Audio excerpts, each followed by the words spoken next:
बिनपुर गांव में सोहन नाम का हलवाई रहता था।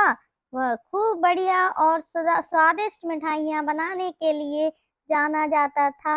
इसी वजह से उसकी दुकान पूरे गांव में मशहूर थी। पूरा गांव उसी की दुकान से मिठाई खरीदता था। वह और उसकी पत्नी मिलकर शुद्ध देसी घी में मिठाई बनाते थे। इससे मिठाइयाँ काफी अच्छी और स्वादिष्ट बनती थी। हर रोज शाम होते होते उसकी सारी मिठाइयाँ बिक जाती थी और वह अच्छा मुनाफा भी कमा लेता था। मिठाइयों से जैसे ही आमदनी बढ़ने लगी, सोहन के मन में और पैसा कमाने का लालच आने लग गया। अपने इसी लालच के चलते उसे एक तरकीब सूझी। वह शहर गया, वहां से चुम्बक के 2 टुकड़े लेकर आ गया। उस टुकड़े को उसने अपनी तराजू के नीचे लगा दिया।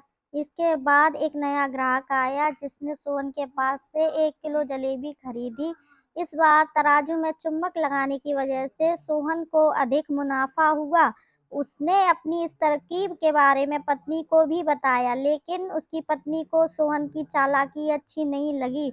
उसने समझाया कि अपने ग्राहकों के साथ इस तरह की धोखेबाजी नहीं करनी चाहिए, लेकिन वह नहीं माना। वह हर रोज तराजू के नीचे चुम्बक लगाकर अपने ग्राहकों को धोखा देने लगा। इससे उसका मुनाफा बढ़कर कई गुना अधिक हो गया।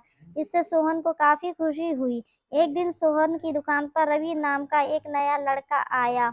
रवि ने 2 किलो जलेबी ली। रवि ने जैसे ही जलेबी उठाई, उसे लगा कि जलेबी का वजन 2 किलो से कम है। उसने अपना शक दूर करने के लिए सोहन से दोबारा से जलेबी को तौलने के लिए कहा।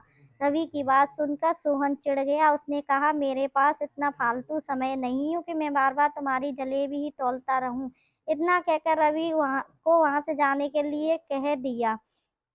सोहन मिठाई वाले की बात सुनने के बाद रवि जलेबी को लेकर वहां से चला गया। वह एक दूसरी दुकान पर गया और वहां बैठे मिठाई वाले से अपनी जलेबी तौलने के लिए कहा। जब इस दूसरे दुकानदार ने जलेबी तौली तो सिर्फ जलेबी 1.5 किलो ही निकली। अब उसका शक यकीन में बदल गया। उसे पता चल गया सोहन मिठाई वाला कुछ गड़बड़ कर रहा है। अब उसने तराजू की गड़बड़ को सबके सामने लाने के लिए खुद एक तराजू खरीद लिया और उसे ले जाकर सोहन मिठाई वाले की दुकान के पास ही रख लिया। फिर रवि अपने सभी गांव के लोगों को वहां पर इकट्ठा करने में लग गया। जैसे ही लोगों की भीड़ थोड़ी बढ़ने लगी तो उसने गांव के लोगों को कहा कि आज मैं आप सभी लोगों को एक जादू दिखाऊंगा। यह जादू देखने के लिए बस आप लोगों को सोहन मिठाई वाले से खरीदा गया सामान एक बार इस तराजू में तौलना होगा। तब आप लोग देखेंगे कि कैसे सोहन मिठाई वाले के तराजू में तौली गई मिठाइयाँ इस दूसरे तराजू में अपने आप आती हैं। कुछ देर बाद एक दो लोग मिठाई लेकर रवि के पास पहुंचे तो उसने ऐसा करके भी दिखाया। इसके बाद सोहन के दुकान से जिसने भी मिठाई खरीदी थी, सबने रवि की तराजू से तौल कर देखा तो मिठाइयाँ 250 ग्राम से लेकर आधा किलो तक कम निकली। यह सब देखकर लोगों को काफी हैरानी हुई। अपनी दुकान के पास ही यह सब होता देख सोहन मिठाई वाला रवि से झगड़ा करने लग गया। उसने लोगों को बताया कि रवि यह सब नाटक कर रहा है।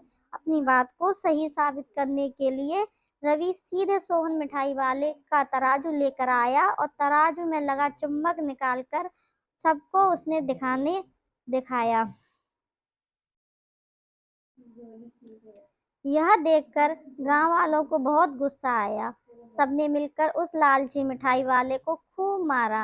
अब उस लालची मिठाई वाले को अपने लालच और उसके कारण की गई गलत हरकतों पर पछतावा हो रहा था। उसने अपने गांव के सभी लोगों से माफी मांगी और वादा भी किया कि भविष्य में वो ऐसा कुछ भी जालसाजी नहीं करेगा।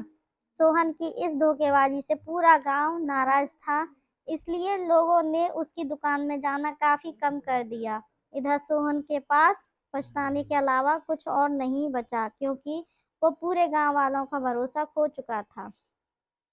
इस कहानी से हमें ये सीख मिलती है, कभी भी लालच नहीं करना चाहिए। हमेशा ईमानदारी के साथ अपना काम करने से ही इंसान का नाम होता है। लालच के चलते भले ही कुछ समय के लिए अच्छा फायदा हो, लेकिन इससे इज्जत और आत्मसम्मान दोनों कम हो जाते हैं।